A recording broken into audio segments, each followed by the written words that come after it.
Good evening and welcome to our ReggieCon panel discussing Jessica Jones. We have a number of special guests with us tonight and you will meet them all soon. And we're happy to have you join us for our second year of ReggieCon at Illinois State University and our fifth ReggieCon panel of the 2021-22 year. My name is Amelia Noel Elkins and I am the Interim Assistant Vice President for Student Success at Illinois State.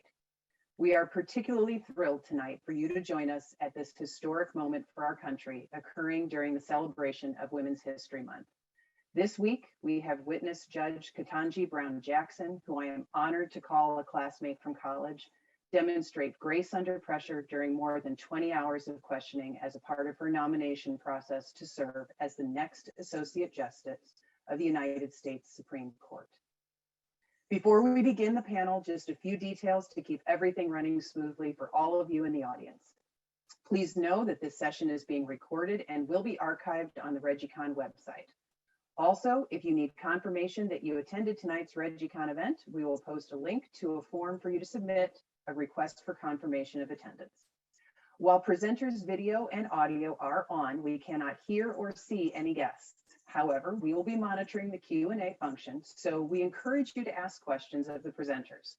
After some initial discussion, our panelists will be taking questions from the attendees. At the ReggieCon website, you can find recordings of previous panels and information about ReggieCon panels for the remainder of the 2021-22 year. Also on the website are details about our live ReggieCon event on April 8th at the Normal Theater in Uptown Normal. At this time, I am pleased to introduce our moderator and panelists for this discussion of Jessica Jones, Dr. Scott Jordan, who is the professor and chair of psychology here at Illinois State University. Scott, I will hand it over to you. Well, thank you so much, Amelia, and welcome everyone to ReggieCon, the con that asks the question, what's your story? Well, I'm Dr. Scott Jordan, aka Zombie Scotty, cognitive psychologist, philosopher here at Illinois State University. And tonight we come together to celebrate Women's History Month with a discussion of my favorite superhero of all time, Jessica Jones, and the fantastic graphic novel, Alias. But before we begin, I need to thank those people who make us look like we know what we're doing. Dr. Amelia Noel Elkins, Dr. Jana Albrecht, Mr. Sean Thornton, who does all the amazing artwork for ReggieCon, Miss Danny Schroeder, and Miss Summer Simmons. Thanks to all of you for, again, making us look like we know what we're doing. So at ReggieCon, we're all about intersectionality, about finding ways to frame our differences as cultural points of pride, as ways to lift others up. As we come together this evening, we'd like to acknowledge the history-laden nature of our current moment and pay respect to the women who blazed the trails that got us where we are now, as well as those who are currently blazing trails in their time, moving all of us toward a more humane future. Secretary Madeleine Albright's family immigrated to the United States in 1948 from Prague, Czechoslovakia. In 1997, she became the first woman in this country to serve as Secretary of State. Secretary Albright passed away last evening, leaving behind a legacy that brought pride and strength to all of us. Judge Gatanji Brown-Jackson was born in Washington, D.C. in 1970. After earning her law degree from Harvard in 1996, she clerked for 2 federal judges. From 2005 to 2007, she worked as an assistant federal public defender in Washington, D.C. Her caseload included representing indigent clients and some detainees held at Guantanamo Bay, at a time when our government was earnestly examining the limits of executive power. In 2012, she was nominated by President Barack Obama to join the U.S. District Court. She was recently nominated by President Joe Biden to become an Associate Justice on the Supreme Court. Over the course of her confirmation hearing, Judge Brown-Jackson exuded expertise, strength, patience, and humanity. And this young Ukrainian woman also embodies strength, courage, and compassion.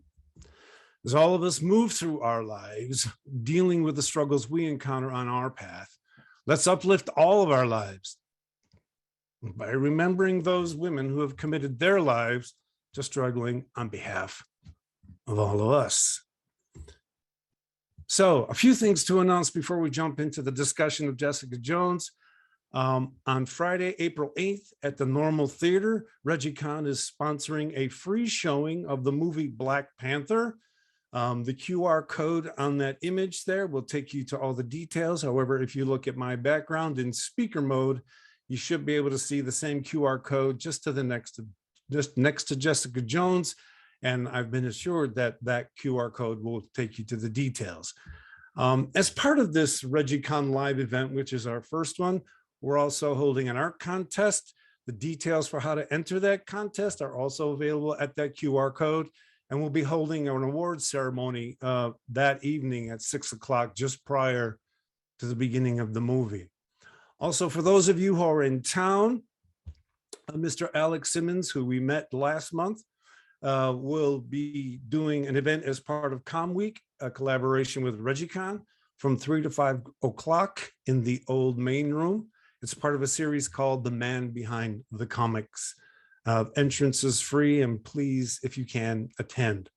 Also, if you're in town that weekend, the hardest working man in comics, Mr. Victor Dandridge Jr., will be at the Illinois Art Station from 7 to 11 p.m., or excuse me, from 10 to 3 p.m., holding a You Create Comics class for 7 to 11-year-olds. Now it's time to introduce tonight's panel. We start with the hardest working man in comics, Mr. Victor Dandridge Jr. Victor, please come into the room and tell the audience a little something about who you are. Obviously, I'm the serious guy from that photo. I need to get a new one that smiles, man. That's my All work, superhero man. I am the night one, man. I tell you. But I'm a self-publishing comic creator, born and raised in Columbus, Ohio.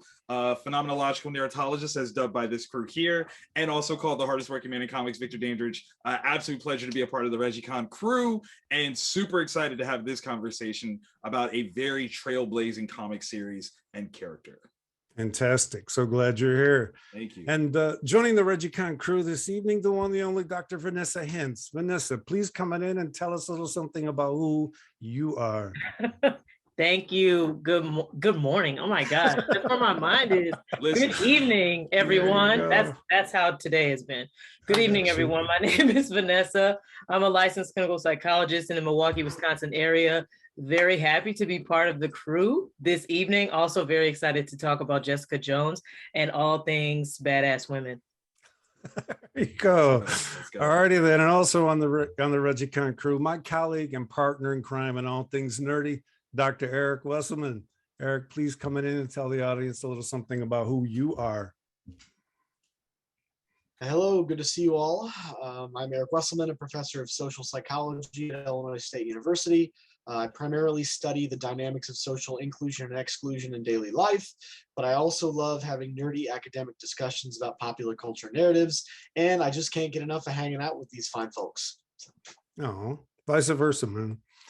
And now joining us as special guests this evening, we have Dr. Shelly Clevenger and Dr. Elizabeta Domenico. Shelly, please come on in and tell everybody a little something about who you are.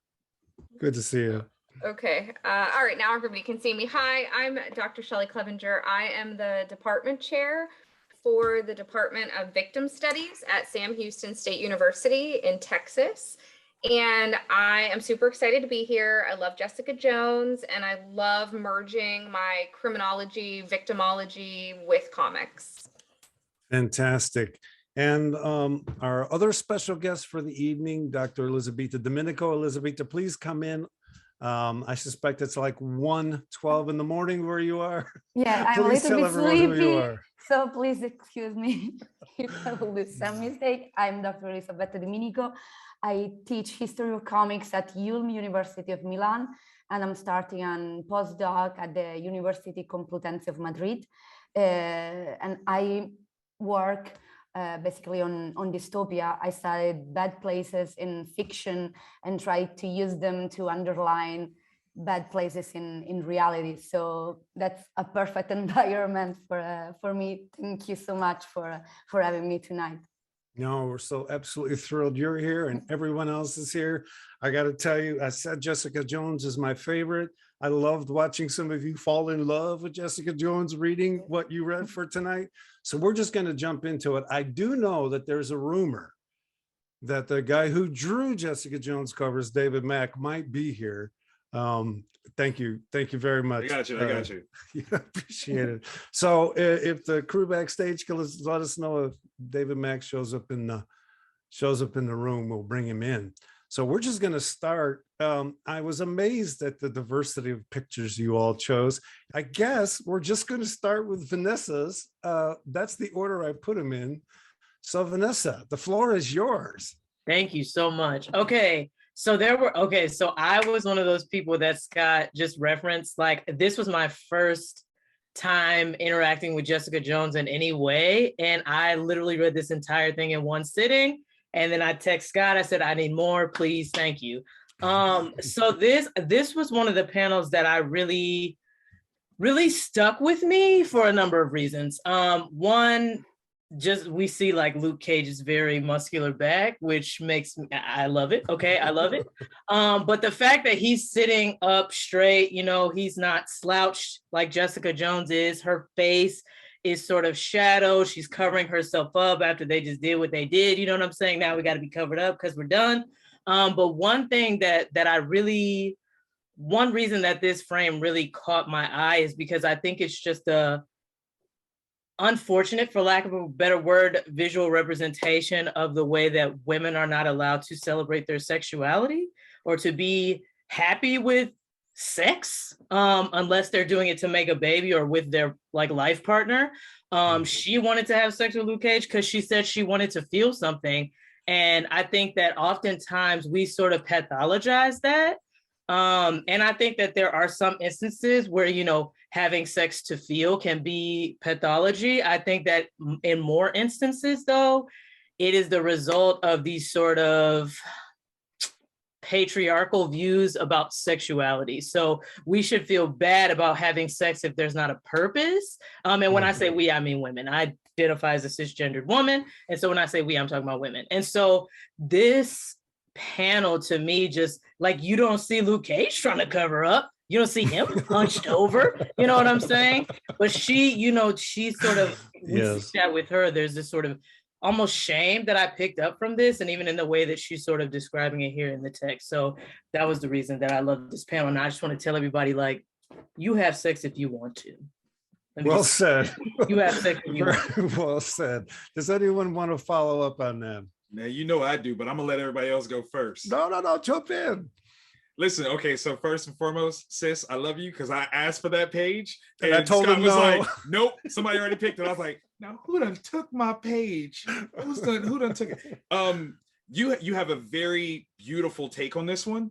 And I really kind of want to throw it to everyone here to see if maybe there is something inadvertently or just inescapably patriarchal about that sequence of events. And I think there's something very interesting about this, which is where I wanted to really talk about it, because like there's a layer and then there's a deeper layer that really is here. As Vanessa said, she is using sex as a mechanism to feel better, right? To feel something, to get her out of the malaise of the situation that she was in, right? That's the open, you know, flat out, you're absolutely right, written by a guy. There's that sort of like, ooh, this is dirty and shame. Brian Michael Bendis, fantastic writer, awesome person. Michael Gatos, amazing awesome artist, yes. Non-people of color. So the idea of suggesting, selecting, and using Luke Cage for her sexual release becomes something even deeper that I don't think they thought of when they did this. They're like, oh, well, you know, super strength, he's street level.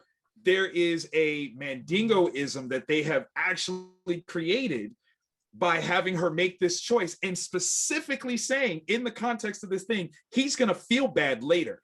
I know he's going to feel bad later, but my hurt is instigating a future hurt because hurt people. And this is where she is. This is that ultimate sign of trauma on so many levels. And I love them as storytellers. I don't think that they intended for it to be all of these facets, but definitely something so very interesting.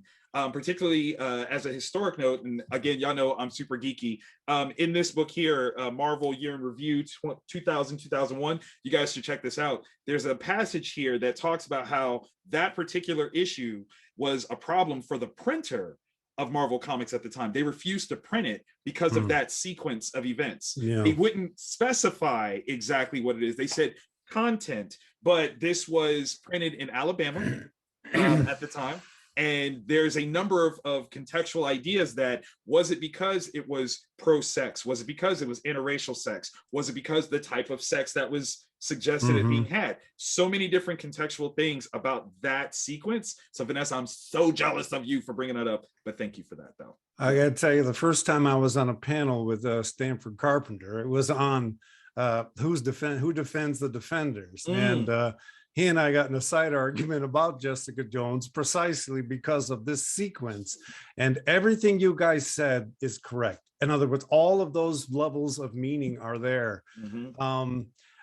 What they end up doing with the Jessica Jones character and the Luke Cage character over the course of this graphic novel is simply amazing. And I can put a lens on what happened in the pages before this, and I can let the writers be writers. And I have to admit, I go back and forth, right? But then that's me. And all they've created something, and I'm the one that oscillates on it. But all I'm saying is, like, this is the opening 4 pages, and like, okay, I have never read this before. I'm in. Let's see where it goes. And I was not disappointed with what they did with it. Anyone else on that panel, real quick? I will also just say, as a first-time reader and as an avid soap opera watcher, when she said, before I turned the page, when she said, "I just want you to take me home," I was like, man, they about to bang. And I just knew it. And I was so happy for her, because I was like, girl, I would want him to go take ahead, get that. too. Go ahead, get it. You get it. You get it. By the way, they did that they did a pretty straightforward version of that in the TV show too, right? And no holds barred per se. Anyone else? All right, then we'll go on to the next image here. Let me share the screen again. And I think Shelly picked this one. Shelly, go ahead. Yeah, this was mine. So there were lots of good choices that I could pick. I guess thinking about this from my perspective, this is what I liked the most, because you get to see Jessica as a mother. And not just as a mother, a happy mother in a regular, everyday, ordinary moment, which we don't see Jessica having a lot of happy sort of moments in her life, throughout this comic and other iterations of this comic. And she's just happy, and she's with her daughter. And I think as a parent, I just really connected to that. And as parents, we all share in those happy moments with our kids, no matter what else is going in our life. And now most of our lives are not Jessica Jones level traumatic, right? But we all have those bad days. And sometimes, like, you just come home and you hug your kids, or you hold your kids up, you see your kids doing things, and it makes all the crap kind of worth it. And so, like, seeing this was my favorite. And I know it's early in kind of this series, but it's the one that stuck with me the most.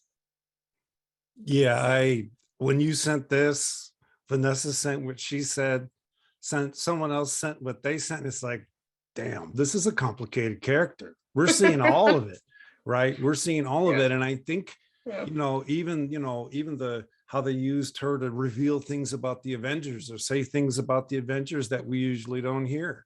I think Bendis was brilliant in what he exploited the entire Marvel history to give this character a life we hadn't seen in Marvel before. I thought it was stunning. And I have to admit, there's a pretty warm spot in my heart for this picture. I don't know that we would call those Afro puffs, but I did used to do my daughter's hair in Afro puffs when she would let me. So there's a lot of positive vibes coming off of that image for me. Anyone else? I want to jump in on how this is an example of the struggle of Jessica Jones as a realistic character, where, in the sense of yes, she is this mother, this superpowered individual. Her life takes her away from her sense of normalcy all the time. And here is this moment where she missed her daughter's first steps because Yes. life, like as it happens, as it often can be. And while she remarks on the fact that she missed it, this is so still commonplace for her that it's not a devastating thing. She doesn't linger or dwell on the fact. She just kind of keeps moving and still addressing the conversation at hand, her life as the total mess that it actually is, on any regular sense. There is also still a little needling about the status of her and Luke's relationship and how it has taken some time for it to become something that one could call healthy and productive, not just reproductive, but yeah. Right. No, I love what you're saying there, because it's another one of those issues where one wants to live their full life, the whole Venn diagram. Mhm. And as a male, you're rarely asked to experience conflict by missing those things. It's just an implicit pressure that's not there, and you tend to only experience it if you put it on yourself. I would argue there's more cultural pressure for men to be, co-caretakers, but this is another example of the writing, Jessica Jones living her best life Mhm. and having it have costs, right? And I just love the joy in this. Elizabeth, how about you? Hey, no, the thing I like the most of Jessica Jones' arc, talking about Luke Cage and the motherhood, is that we see how something that started like a way to feel something, it became a medium of growth, a medium of healing. Because I have to say something that probably not all the people will agree with me. Well, that's why we're really, here. So go I ahead. really like the couple Ant-Man and Jessica Jones. Mhm. I have to say they make a strange mix, and but I was extremely happy to see that she find a way, because at the end with Luke Cage, she can be vulnerable, and this is something that is really like a game changer, because she never allowed people to see who she really is. Mm. So Luke Cage became a part of her healing, and the motherhood complete like this process. And it's really strange to see, because she became like when they talk about the child she's expecting, she's like a teenage girl when she say, "Do you like me or something like that." I felt like my heart melt, because from this kind of character you don't expect something like that. So Yep. it's great that she found a path to overcome all the traumas in her life. Mhm. And she's trying to do something better, not just for the world in a selfless act, but also for herself. And motherhood is like just in the middle of this heroic attitude. I don't know if you understand where I No, mean. very well said. I just love how she gets to be all of it. And Yeah. it all just bounces out of the circumstances. That's the writing, right? It doesn't feel like Bendis said, I got to do this here. Now I got to do this here. Now I got to do this here. It just keeps coming out of the story. And he's like, wow, I don't know if you guys might be too young to remember the spirograph. But I mean, Bendis is using a spirograph here, and he's given this incredibly complex character that has all these wonderful complex facets, and it was a joy to see him do that. Let's go to the next image here then. That's mine. Okay, all right, go ahead. And that's yours then. it's perfect for what we were talking about, because I love this page because I love the way Jessica Jones' adventure represent otherness and the banality, the everyday life of evil. Otherness can be recognized on geographic, ethnic, sexual, social, political, economic, cultural, religious, blah, blah basis. But whatever its origins, the dominant quality that define other is different. So otherness is dichotomies, opposition, prejudice, stereotype, and this is exactly what we are seeing in these pages. While looking for a missing teenager named Rebecca, Jessica meets a priest that recalls the Reverend William Stryker from X-Men God Loves, Man Kills, a preacher that used misinformation, fear, and hate to promote a rebellion against otherness, a rebellion against mutants that are presented as an abomination brought on by man's greed against the natural orders of things. This is what the priest said just in the previous page. So Jessica is not a religious person, but still she recognized the contrast of this vision, because the system that supposedly should fight evil is actually preaching marginalization and violence against minorities. And religion instead should improve humanity and not to be transformed into a weapon against otherness and discordant bodies. And from this point of view, it's wonderful that Jessica itself represents a mistreated otherness, because she's not a mutant, but she still is treated as something different. So she's not a superhero, neither she has no costume, no double identity, no code name. She's a PI that basically works for trying to make ends meet. But at the same time, even if she tried to hide her goodness, she continues to act like a hero. Also, when she feels unworthy, unlovable, unforgivable, when she indulges in acts of self-destruction, we see a creature that is trying to do the best she can. And also when we talk about alias, also from the title, we can see the diversity, the multiple horizon of the protagonist, because Jessica is not just Jewel or Nitrous. She's a PI, she's a mother, she's a lover, she's a victim and a survivor. She's thousands of different things, and at the same time, she appears like a solid, strong, brave character, despite all the scars. So just last sentence, because although she is the first not to believe it, she's the proof that we all have the right to a second chance, that we all have we can all have like a better version, a better alias of ourselves, and that being other is not a curse but a strength.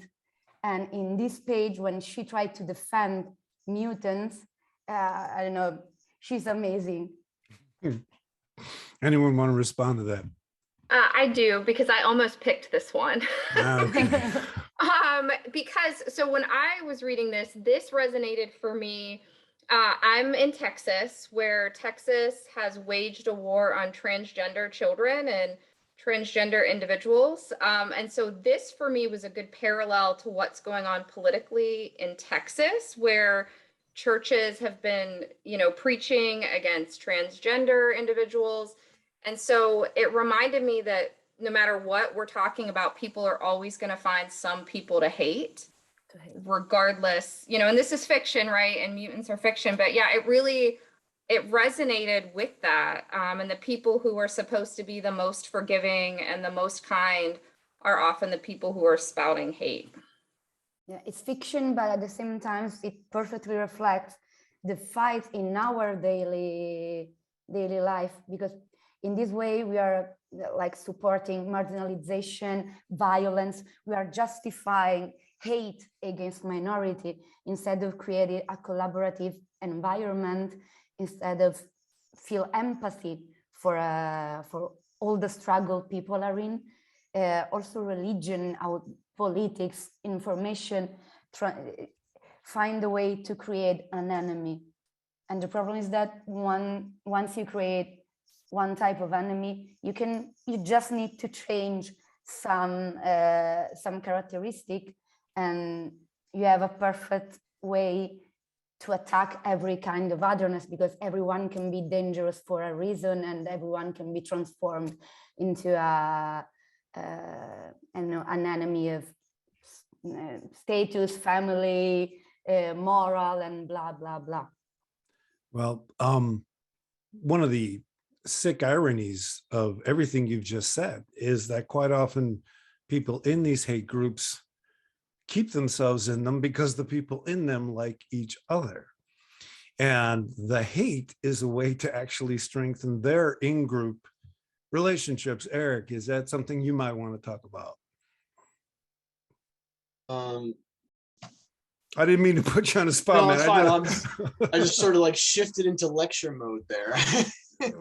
Okay, go ahead, go with it. Yeah, no, I mean, when you look at extremist groups, I mean, definitely there are a lot of complicated dynamics. One of the things about surrounding oneself with other like-minded individuals, particularly if one is espousing a view that is marginalized in and of itself, right? I mean, we look at a lot of extremist groups, certainly within this country, right? You know, these folks know that their view is not accepted by the mainstream. They just think the mainstream is wrong, right? It's just that we're now persecuting them. So by surrounding themselves with other people who agree with them, right? I mean, it sort of adds validity to their perspective. So it's not just one lone bigot. It's, oh, no, we're all actually the right ones. And they're just all, you know, heathen, liberal, snowflake, iconoclast, whatever phrases you want to throw. So it is a way of finding belonging, but as well as, I think well, all the other panelists have demonstrated, you establish an in-group and then you establish this out-group as the perceived threat to rally against, right? So it provides some sense of meaning for them. You know, most of us would argue that it's, you know, misplaced meaning, right? But that's how it's sort of what's serving for them. So. Yeah, one of the interesting things about groups that keep themselves together through in-group love via out-group hate is they don't publicly express joy regarding the love they might have in their in-group. It's almost diagnostic. People that are in other-oriented in-groups, that might be a contradiction, but tend to express joy at being in those groups and joy at being inclusive. And when I see groups of people yelling or being mad together, it doesn't speak to an in-group vibe that is inviting. It's quite the opposite. Anyone else want to add to that? I think that there's something very interesting about the dynamic of Jessica Jones. If you were to qualify or classify her in terms of typical superheroic, you know, demeanor, she's not a superhero. She's not a villain. She's not even an anti-hero. She's right. What I would call an allyship hero, where what she represents is this person that seemingly doesn't apply to a certain outlier demographic, but she's not elevated above so she can comment directly on it while being within it. The only other person I know that can do that is Spider-Man, but only when you're talking about Peter Parker. Once you're talking about Spider-Man, he kind of is elevated above this thing. But, you know, her as a character who has dipped her toe into superhero life, recognized that that's not really who she is. Having powers did not make her a hero. It just empowered her as a physical being. But she's that person that can kind of move through a space, comment directly on it, and due to her powers, do so with almost an immunity that if you don't like what she says, too bad, that's your problem. And if you want to escalate it, we can escalate it, but you're not going to walk away from this like you think you're gonna.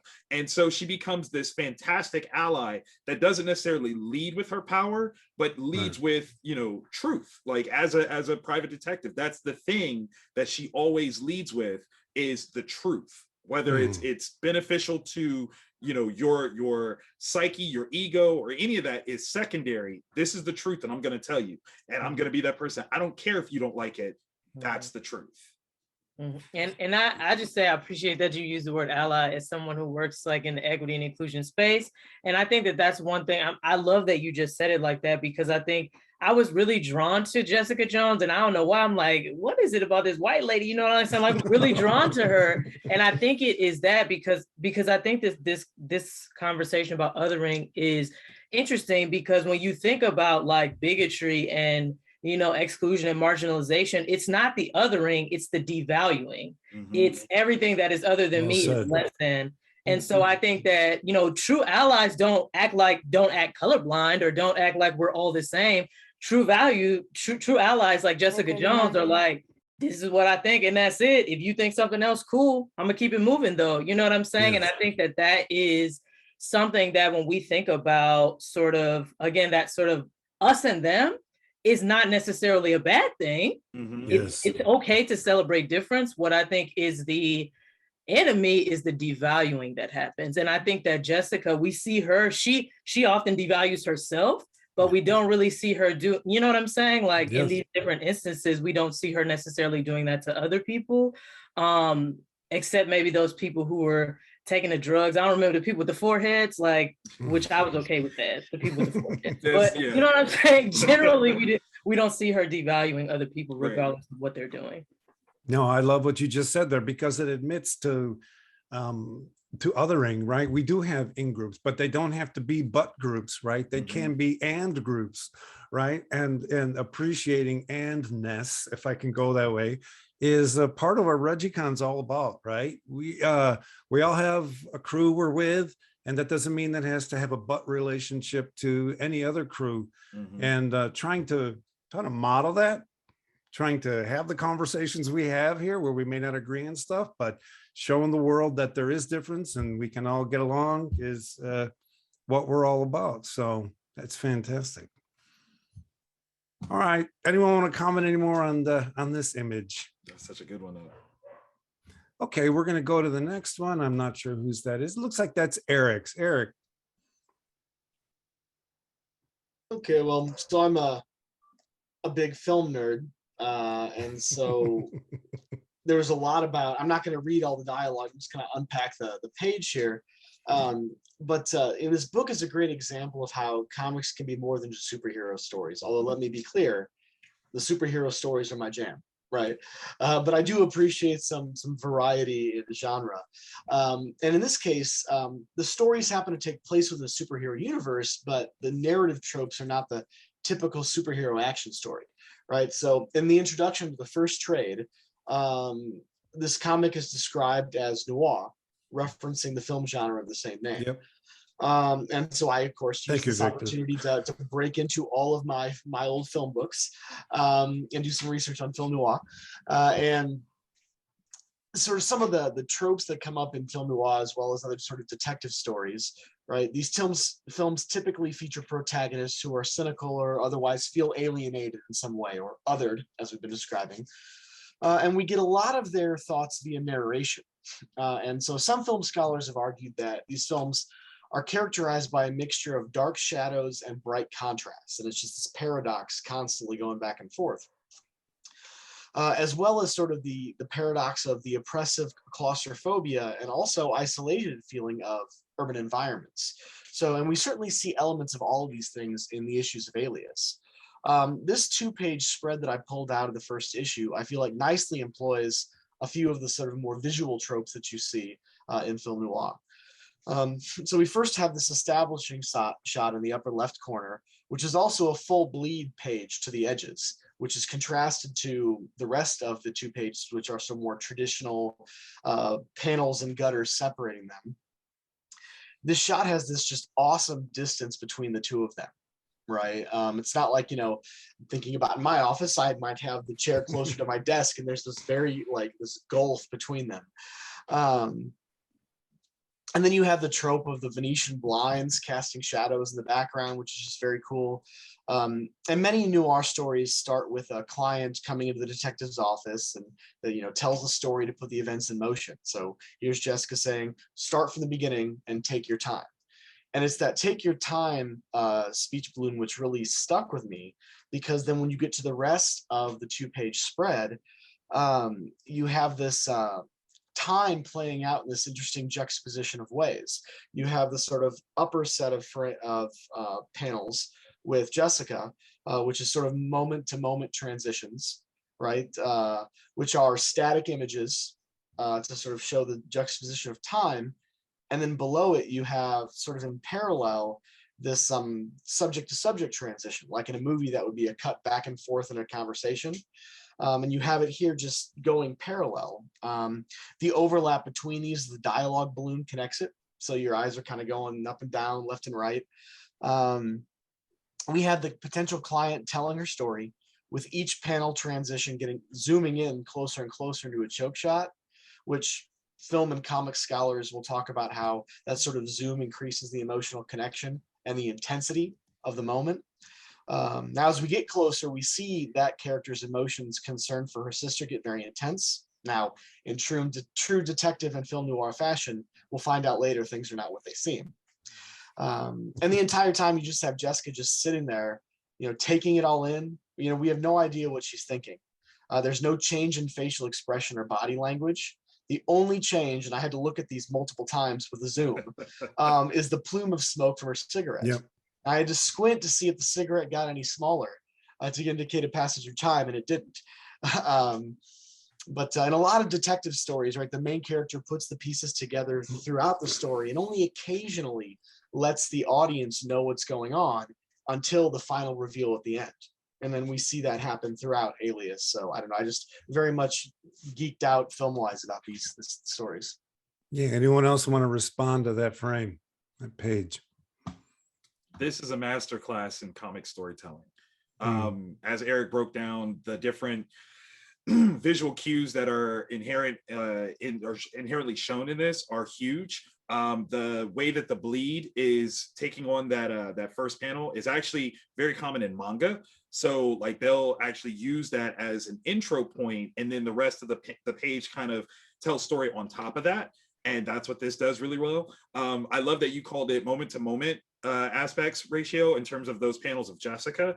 And the thing that does actually make it moment to moment as opposed to aspect is the smoke, because that actually changes. Aspect to aspect would be where it's the same image each time and it never changes. That would be aspect to aspect. So that's such a cool showcase. And what I love about this is that to really kind of hit home the noir feel of what this series is actually supposed to represent, which is in Bendis's wheelhouse, from his books like Torso, Jinx, Goldfish. Yeah. These are all very classic noir crime stories. And to have this as the trope, in the first trade, both of the major story catalysts start off like this to kind of set that tone that this is a trope that we're going to use, so that way you as a reader can understand, like, this is the type of story it is. It is not your typical fights and tights superhero story, despite her superheroic background. That's not what this story is. And that's such an amazing thing that, if I can pontificate just a moment and kind of needle, the Marvel Cinematic Universe needs to take stock of things like this, where you can actually have different genre style stories that integrate into the greater narrative and actually do so on a real level, as opposed to a superficial one, a la Eternals. Eternals is very superficial with the way that it integrates. Yeah. This is, we're having interactions, conversation, and context to the greater whole of the Marvel 616 universe in this story. And that is a huge skill set to be able to create something new, integrated into something old, and it's seamless. I love what you both said. And what I also love about this frame is psychological time is relative. It's based on our emotions. It's based on what we're trying to do. Is it cognitive? Is emotional?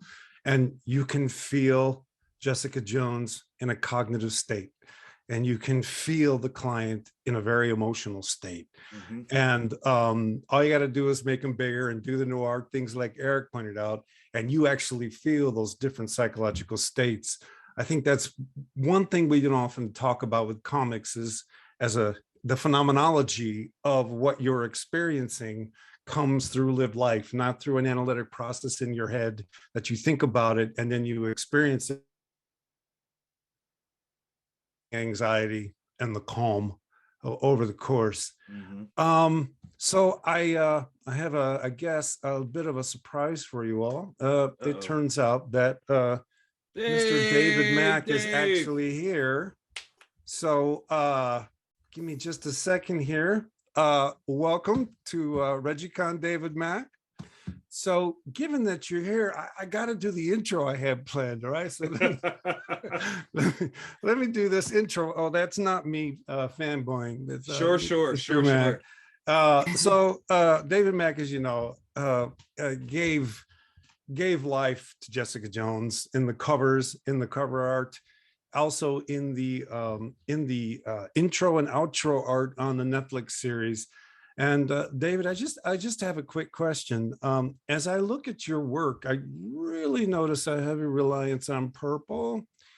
And I also noticed that the villain of Alias is the Purple Man. So David, as you come in and introduce yourself to all of us, what is it with the purple? Okay, yeah, well, hello from Mexico City.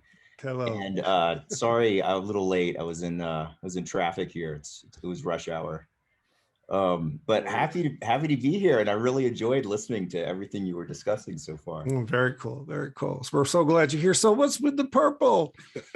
Yeah, well, in this case, that particular story was just titled Purple, in that series, and so a lot of these covers, like when I was working, Bendis and I had been like best friends since like 1993, and in this particular story, he had asked me to do the covers for Jessica Jones to start with, and like when he asked for them, he asked that he wanted these covers look really different from any of the other traditional comic book covers, and especially the covers at Marvel. So I loved that idea, and in this particular story, he asked, said it was titled Purple, and for all the covers of the story to be purple as much as possible. And then because the Purple Man, he's known more as Kilgrave since the TV show, but back then he was known more as the Purple Man. No, I absolutely. And it was sort of like a B-C character from a Daredevil series from the comics from long ago. And that purple kind of, because it was such a part of her story, it kind of bleeds into other covers after this as well. Well, the great thing about purple is it's such a noir color, right? It's when you created the intro for Jessica Jones on Netflix, the purple's just boom, and it's part of the noir vibe.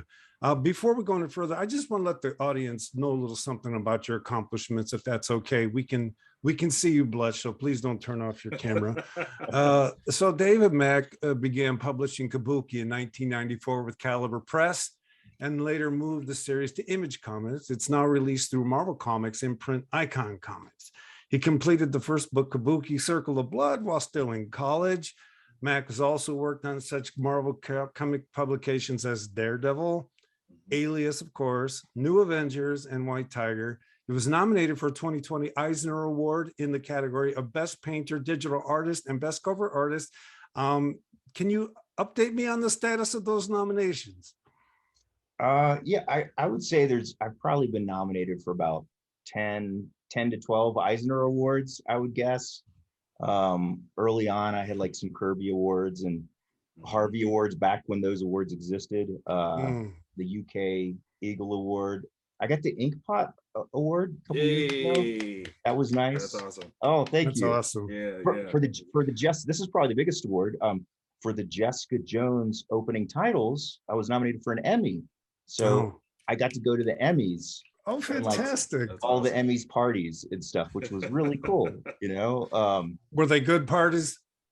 Yeah, it was like, were they purple parties? Rolling. Like there was a whole level of partiness that I didn't even know existed. That's right. There you go. Oh, there you go. Fantastic. They were actually really productive too, because Melissa Rosenberg, who is the showrunner, the lead writer of Jessica Jones TV series, I met her for the first time at this Netflix party for the Emmys, and the Netflix party was at Ted Sarantos's house, the guy who runs Netflix. That's awesome. And so basically, like every actor from every Netflix show is there. Wow. So you recognize everybody, but there's a lot of people you don't recognize who are like the writers and directors and so on as well. And so Michael Coulter, who plays Luke Cage, was standing next to Melissa Rosenberg, and they were talking. And I was there with, I worked on that with it's called Imaginary Forces is the studio that worked on the opening titles there. So I was with a couple of them for the Emmy nomination, and we were there at the party, and I immediately recognized Melissa Rosenberg and Mike Coulter. And so I walked over to introduce myself and say hello. And it was the first time I had met Melissa. And she was like very gracious, but she said like the coolest thing, she was like, oh, I've just written the outline for season 2 of Jessica Jones. And I just wrote your name into the script that there's an artist in the series. Oh, the painting. Yeah. And she goes, and she goes, in the script, I wrote all of his artwork is going to look just like David Mack's artwork. In parentheses, can we get David Mack to do it? So I met her face to face at the Netflix, Emmys party at Ted Saranto's, like in his backyard, like with, lights and drinks and bar and everything. And she immediately, she introduced me to Michael Coulter, who was cool, and he was a part of the conversation. And she was like, hey, so would you like to do the art for it? She's like said to me right then. And I was like, yeah, count me in. And she did like something very clever. Like I can, she's a very successful woman. Like she's worked on Dexter, Twilight, she has like an incredible amount of like her track record of success is pretty phenomenal, and I really got an insight about like how clever she was, and like in a diplomatic way about how she would get things done. So Jeff Loeb was at the party too, who I don't know exactly what his role is now, but at the time was sort of like one of the lead TV like guys from Marvel TV, and he's a very secretive guy. And so he was there too. And she was like, oh, there's just Jeff Loeb, come over with me. Because like I could tell she wanted this to happen. And so she made it happen by putting Jeff on the spot. And she said, Jeff, I was just talking to David about the new series. And Jeff was like, what are you talking about? Like, don't talk too much, what? And she goes, oh, I was just telling them that like there's an artist character on the series, and that his artwork should be David Mack's artwork. And I just asked David, and he said yes. And she said this like right in front of him, like in like a somewhat naive way, but I could tell she did it in a very calculated she knew what she was like, doing. way. And so she made sure that Jeff knew that I knew that's right what she wanted in front of him. And she totally like, then it went through the chain of whatever it had to go through, but she totally made that happen. Now let's make it clear. That's how the world really works, right? I mean, that's how the world. That's such a Jessica Jones way of doing stuff. I'm gonna make this happen. Exactly. So I got to do the opening, work on the opening titles, but in season 2, there was the superintendent character, Oscar, who was like her landlord. Like every piece of art in his apartment, like the landscapes, the abstracts, everything. I did all the art that was in his apartment. And he does a drawing and a painting of Jessica that is shown on it. And I got to do, I got to be on the set and do the artwork for that as well. That's awesome. Because that gave rise to a very robust nerd moment in my family room. And my wife and I were watching the show, and I said, I bet you Mac did that painting. My wife's like, who's David Mack? And I said, baby, don't say that. That's when you start giving her books. That's when you're like, look, I'm gonna show you. Wait, hold on. Look at this. Look at this. Exactly. So I got a quick question for you, and then I do want to get to Victor's frame and possibly mine if we have time to talk about why we love this story so much. The thing I want to ask is, when you guys, this isn't so much Alias, it's the next series that you and Bendis and Gatos did. One of the where you started really incorporating Jessica Jones's daughter. What were the conversations about how to present her, how to present them as a family? Are you asking me this? Yeah, I'm asking you that. We don't know. So like I said, I've been Bendis and I met at a convention in Chicago in like 1993, both doing our independent books. And at the time, I was writing the series Kabuki, and I just thought of myself as a writer, and I was looking for an artist to do it. And Bendis was making a living. He was trying to make a living as a penciler, but he also had his like create your own books going. And like the first time I met him, he showed me like one of like a copy, like a little mock-up of one of his books that he was working on. And he had, it was like a very crime noir book. It was, I think it was Project Fire at the time. And it was like a very like it should have been a very crime noir book, but his inking on it, he didn't use like harsh blacks and stuff. There were all these lots of little scratchy lines. And his story is that on the copy of it, I started like blacking out with harsh lines, like solid blacks. And I was like, well, it's really more of a crime noir book. You should do it with all these blacks like this. And he goes, oh, I really like how you inked that. And he immediately got me a job as his inker on some other projects. Like the first, I mean, this was like, I was like barely 20. I looked like I was 15, and he was like he's maybe 6 years older than me. He's maybe like 25. And so nobody knew who either of us were at the time, but he had like a few penciling gigs and immediately got me a job as his inker. And then he was originally going to be the artist for Kabuki early on. Wow. For a while. And so I have like these really early 1993, like, Kabuki pieces of art for him, from him and stuff. But so I knew like his, I've known him before he was having kids. I knew him when he was having kids. And for a long time, they weren't able to have children, and they didn't think they were going to be able to. And they started trying to adopt children. And they eventually like were surprised by having biological children. So he has like 2 biological kids and 2 adopted kids. And one of his adopted kids I kind of used as the model for their daughter. That's awesome. And so there's one cover where Jessica is holding her daughter in her arm. Yes. And it's from a photo of me holding his daughter in my arm. Fantastic. That's adorable. That's that I used fantastic. for it. So I'm going to ask you one final question, and then we're going to go on to Victor's image. And that is, and I suspect you've been asked this question before, but as a man, what kind of questions do you get asked when you draw women? Are there people that question you as someone who draws women? If this is a non-starter, then say no, and we'll move on. No, it's a great.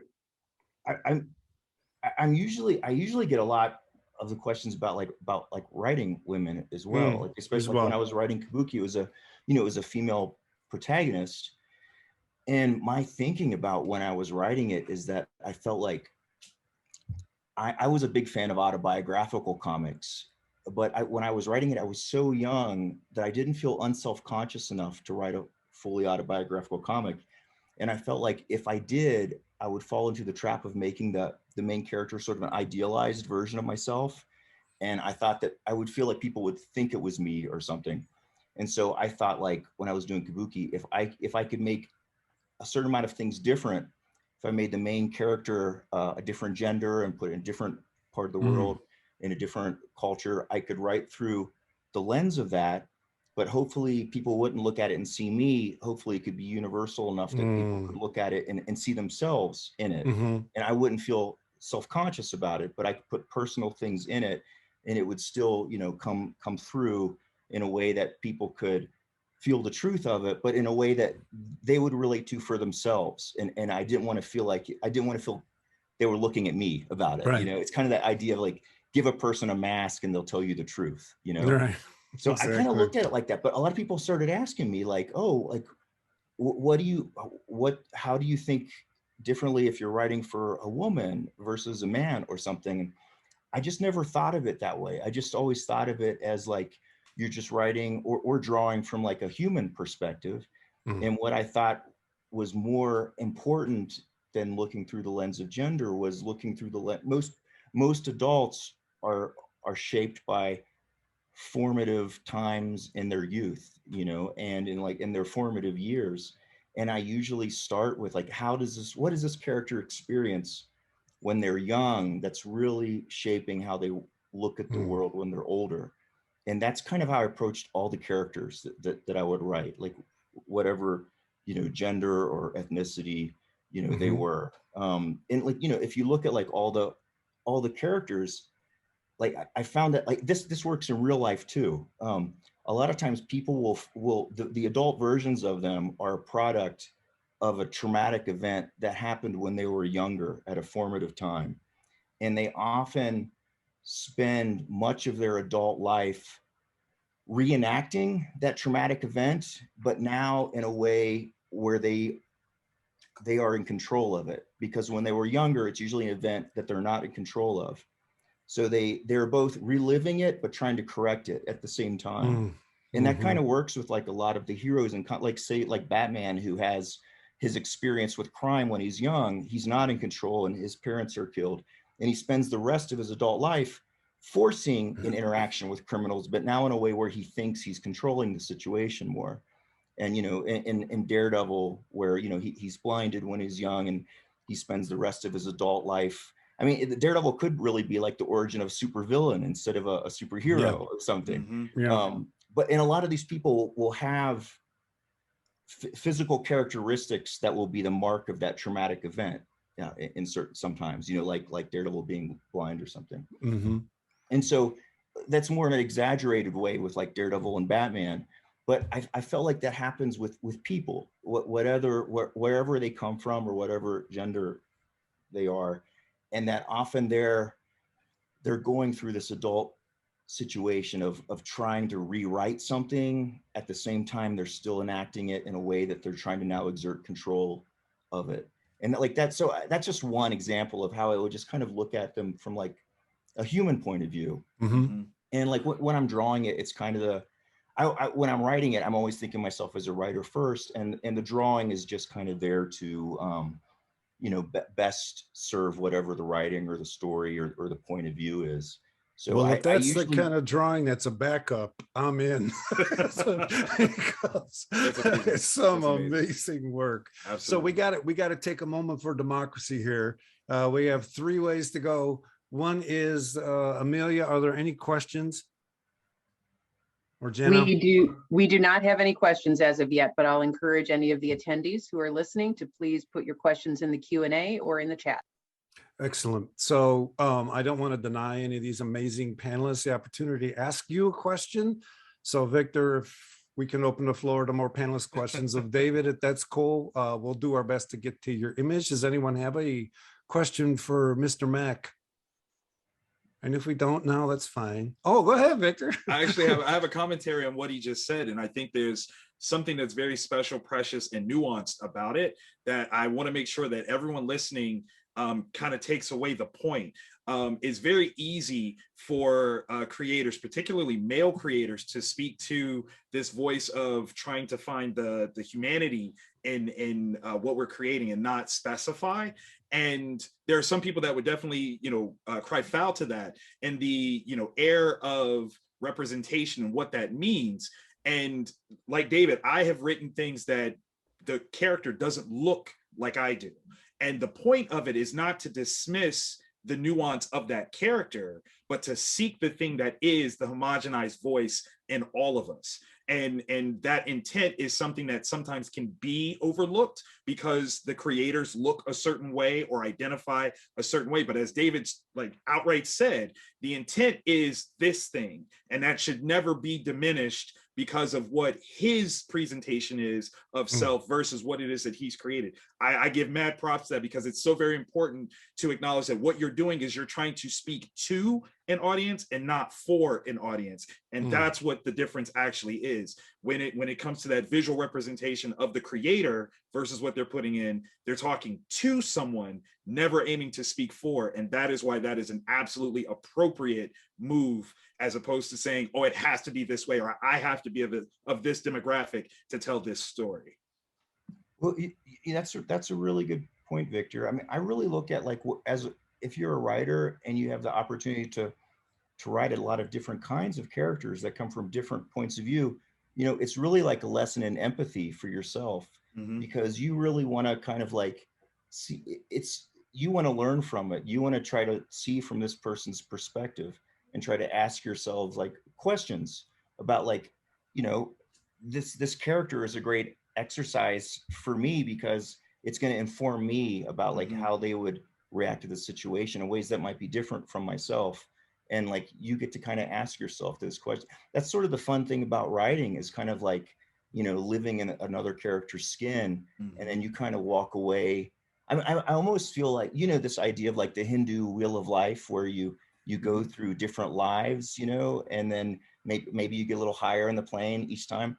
I kind of think that in a sense, maybe writers have have a shortcut to that, or maybe actors, you know, also, is because you get to like live for a little bit all these different lives and try to feel what those people would feel and have a different point of view or outlook than you would yourself, which hopefully is kind of like enriching your soul in a way as well overall. Yeah, and challenging your assumptions and trying to create something different. I love it. So I think what we're going to do is jump into Victor's image. David, when we do this, you feel free to comment on what Victor says, you know. And so here's the image that Victor picked. I'm doing this because I got to get to mine, man. So yeah, I'm of course. So I chose this scene. It's in the last issue of the first arc, and there's a story thread throughout where, as part of her job, she's looking into a potentially cheating spouse who has not yet embraced their own truth. And there's something very interesting about this moment in my eyes is, as a character, this is probably the first real superheroic moment of Jessica's career. There's things that happened before that are seemingly superheroic, but they are somewhat circumstantially heroic. She just happened to not make a choice that was for the greater good, but it's really because of a self-serving measure. It was, she wasn't sure if she was being set up. She wasn't sure the context behind, you know, this move or that move. This is one where, on a simple basis, where she literally has the opportunity to invoke her own sense of justice and chooses not to, that she becomes something akin to a true superhero, because that's the real nature of being superheroic, is not looking out for self. She actually is costing herself something in this moment, and it's a paycheck. What I don't want to spoil the whole thing, but by giving of herself in that way is when we really kind of see in this first 9 issues her arc of actual superheroics as an individual.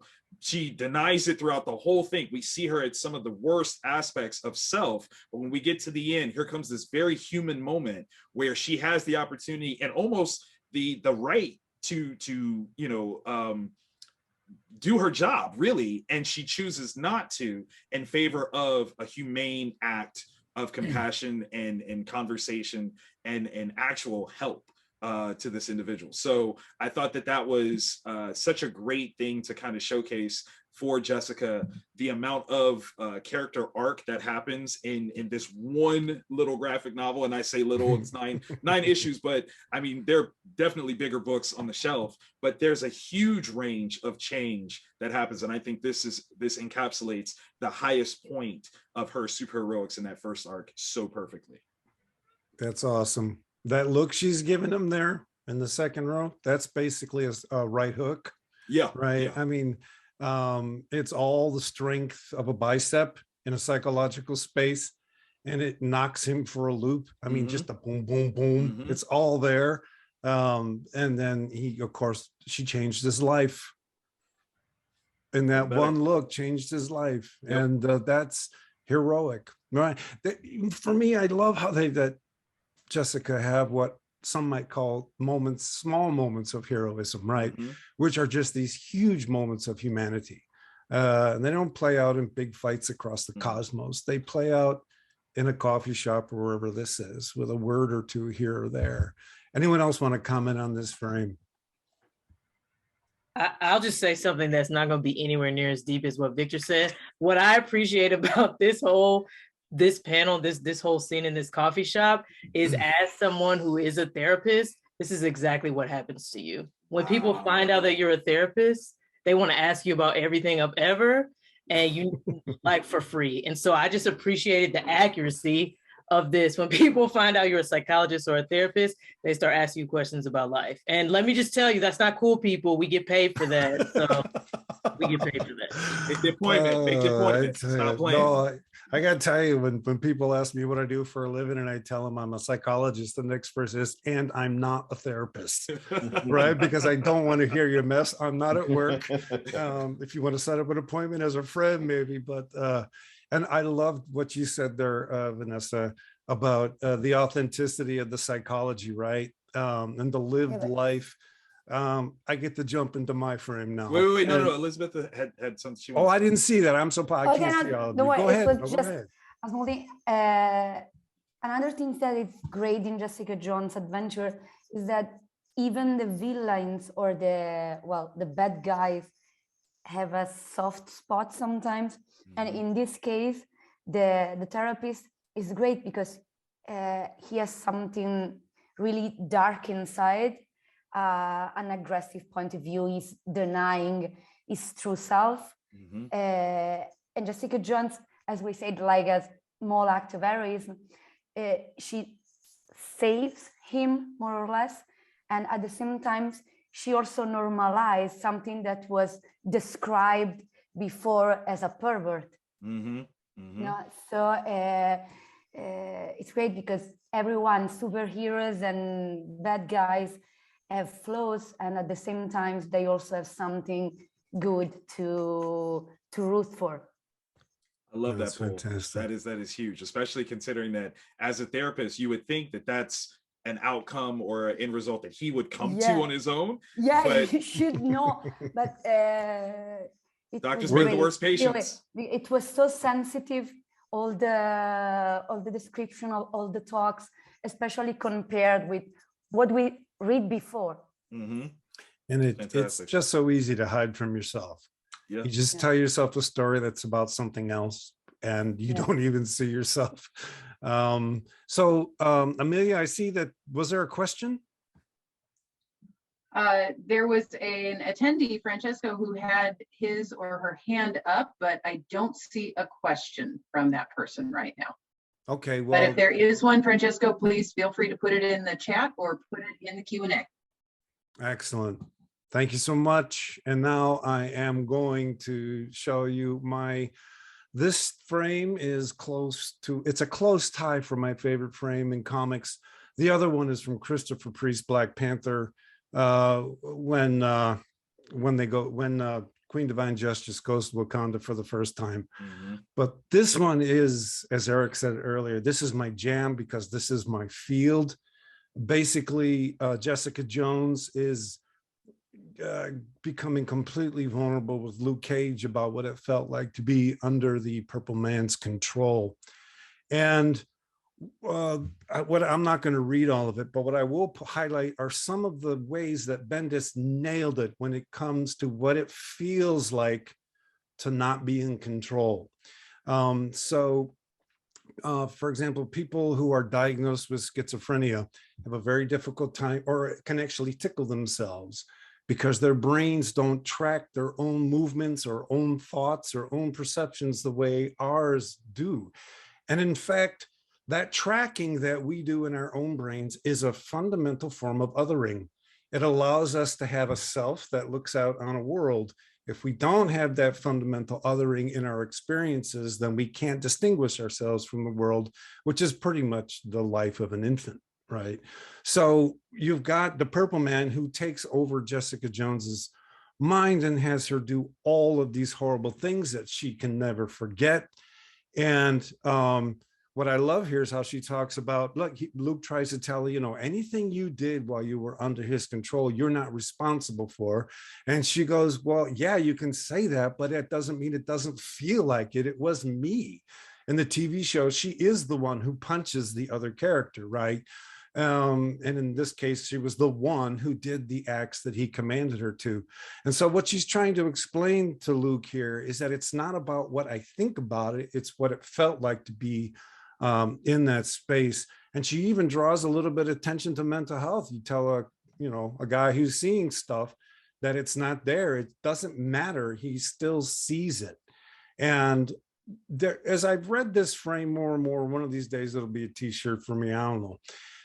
This is also what it feels like to live in a world that won't let you be your true self, that won't let you express your agency. And you find yourself constantly code switching, constantly compromising your desires, your way to express yourself. When I wrote a chapter for Daredevil, I talked about it's a Purple Man's world, right? And basically, Jessica's talking about the specific relationship with the Purple Man here.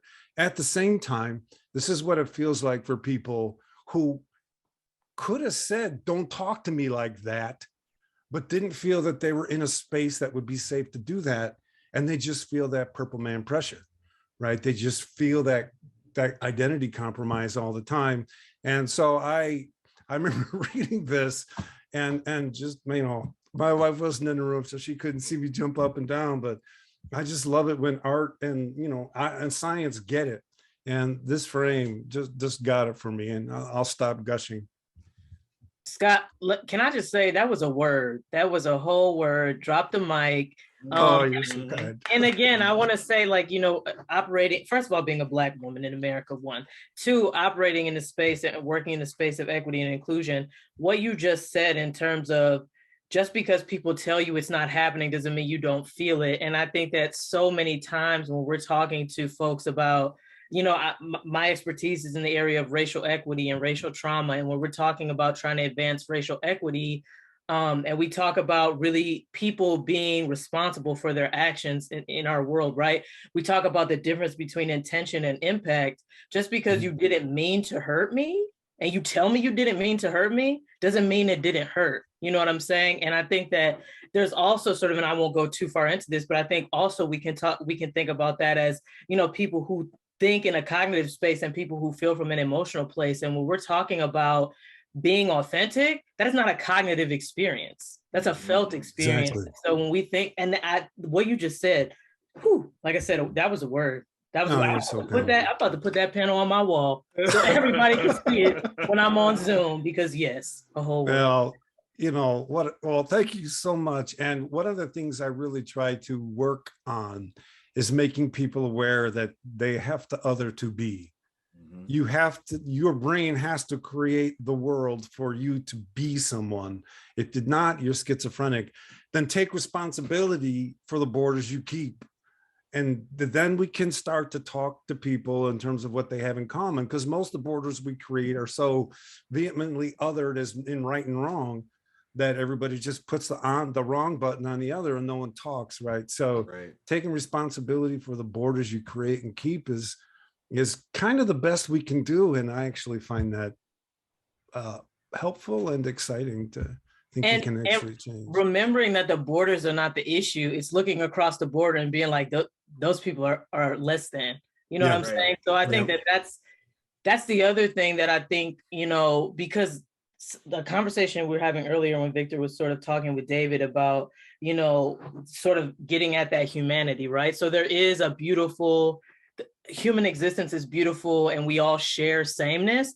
There's also so much beautiful complexity and difference in the world. And I think that one thing, as you were talking about that earlier, David and Victor, I think one thing I thought about with Jessica Jones, this issue in particular, the first time we see Luke Cage, he refers to himself and he uses the N-word. And I remember reading that and I was like, yes, I was so excited because it was so authentic. Like it was so authentic. And then again, as I go through and read this comic about this white woman with this super strength that I literally have nothing in common with, like I was connected with her as well. So I feel like there's a both and there in terms of we can both honor our shared humanity, our existence, and be thankful and celebrate our differences because, you know, they're just different. It's not a deficiency. It's not a better or worse. It's just a difference. And I feel like if we all did that, the world would be a much more equitable and inclusive place. You know what I'm saying? Of course. Well, I can't say it as beautifully as you did. What I will say is that we end up waking up and realizing that, thank God, we aren't the same, right? Thank God that someone has a different passion that I do, so different things get done in the world so that I can do what I do. And one of the things about the space we all currently live in right now is that we have bought into a mythology of hyper-individualism to such an extent that we equate everybody as individuals. And then we say, and you're responsible for all the crap in your life because of the choices you made. And we don't experience ourselves as shared beings in a shared space who, I got to call out a space for the thing called me, but that doesn't mean I got to deny you. Right. And how do we do that? And not just cognitively, but build it into the infrastructure. All I'll say is there's plenty of other cultures in the world that have built empathy into their infrastructure, right? How do we do that? And that's part of what we do here at ReggieCon is have conversations that bust up a few things and maybe talk about those issues. So it's 8:22. The floor's open for anyone who wants to comment on what we just said or change the topic. I want to throw out for everyone from a super geeky standpoint, Jessica Jones and Luke Cage are the relationship goals of the modern world that we should all kind of strive to, because they each had their own individual occurrences, lifestyles, traumas. And while they didn't necessarily come together to fix it, they did fix it and elevate one another over time. And Brian's work was huge with that. Mac, I know you've created a lot of things that kind of help showcase their growth as individuals as well as a couple, and really kind of showcasing their sense of relationships and reality within that relationship is probably the healthiest thing we've ever seen in comics. There's not a demeaning party to the other. There's not one that is subservient to the other. As we would, typically see in Harley and Joker, that's an abusive relationship without question. Reed and Sue have borderline, abusive relationships where Reed dismisses and overlooks her. Superman Lois Lane, she is constantly putting herself in danger for him to save her. And these are two characters that, based on their own personal experiences, abilities, insights, would never do that to each other, but would still be there for one another when they need it. And that's one of the healthiest things I've ever seen, particularly in modern comics. Well said. Anyone want to follow up on that or change course? Preach. That's all I want to I got to tell you, I'll go. Please go ahead. Oh, a question for David. So you've crafted stories in different ways, right? Written, you've done the inside of comics, and you've done cover art. What are the particularly? I'm thinking all of them are forms of storytelling, right? What is the unique challenge to storytelling in the cover art compared to the others? Yeah, that's a really good point. And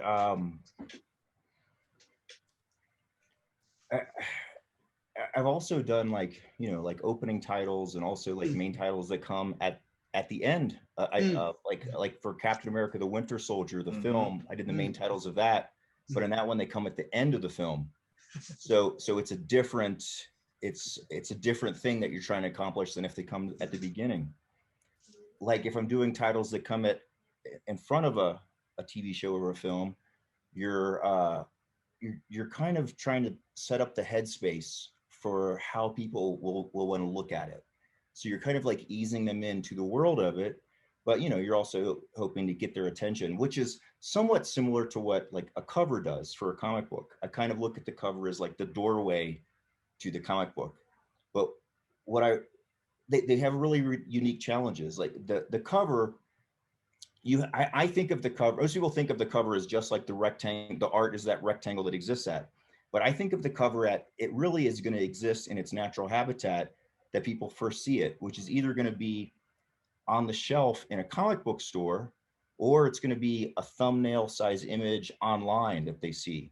And so the job of the cover, from my point of view, is that it's to make people buy the book. And before they buy it, if they see it in the store, it's going to make them want to walk over and look at it. It's going to make them want to close the distance and pick it up with their own hands and look at it.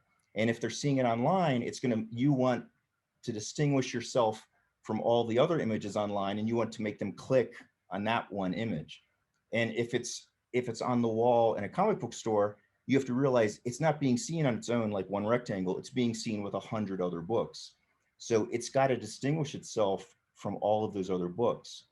And so I look at the cover from that point of view. So a lot of times I will try to make very strong or bold shapes that can be seen at a distance.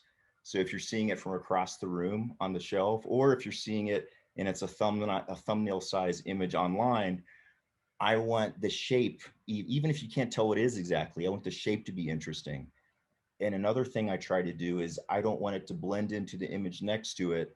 So I try to create what I call sort of a buffer zone around the edges, which like some of the images you'll see, like it'll sort of have white around the edges, or it'll have a solid color around the edges that's different from the middle, because I wanted to create a certain kind of frame that, like, if the comic next to it has like, 5 different heroes fighting or something. It's from a distance, it starts to blend in. But I want mine to have like a certain border to it that pops it out, and maybe even has like the main character's face is making eye contact with you, or makes you want to make eye contact back, wants to grab your attention. So the cover has like a really unique job. It's to sell the book, and before you can sell it, it's to catch your attention and capture your attention and make you want to pick it up or make you want to click on it. So I look at it that way, in a somewhat similar way to opening titles. But then like when we were doing the main titles for Captain America: The Winter Soldier, where it comes at the end of the film, you want it to kind of be a punctuation mark at the end of the film. You want it to kind of crystallize what your feeling should be when you walk out of the theater for that film. And you're also you're also coordinating with the music. Like the music is going to be one thing, and you want it to kind of like work with that music to give you that pumped up feeling at the end of the film, so you walk out like excited but satisfied, at the same time. So we have about a minute left. Does anyone have a final question of David, or a final comment they'd like to make regarding our celebration of Women's History Month? I love y'all. I just want you to say that. We love you too, man. Well, I want to say one other thing. There's this character that I created when I was first writing. My first work ever for Marvel was writing Daredevil. Yeah. And I was asked to create a new character. So I created this character called Echo, over 20 years ago. And she made an appearance in the Hawkeye series on Disney. And I'm really happy with the portrayal of the character. The character is deaf and indigenous, and they found an actor who is deaf, and she's also indigenous. And I was very happy with the actor's portrayal, and also like the writing and the directing of it. And there's like, there's exact scenes and lines of stuff that I wrote like 20 years ago that came to life in that story. And Echo's going to get her own show as well. So I'm super excited about that. That's right. Like if you guys haven't, you've got to go read David's version of Echo comic, because it's like the cover. In other words, the artwork is like a cover all the way through, and it's very what I'd call poetic in an extremely complimentary way. It's unlike anything you've ever read, and that the art is actually used, as Eric was saying, to complement what might be told in the text of the story. And it's really stunning work. So David, that's parts of a whole, right?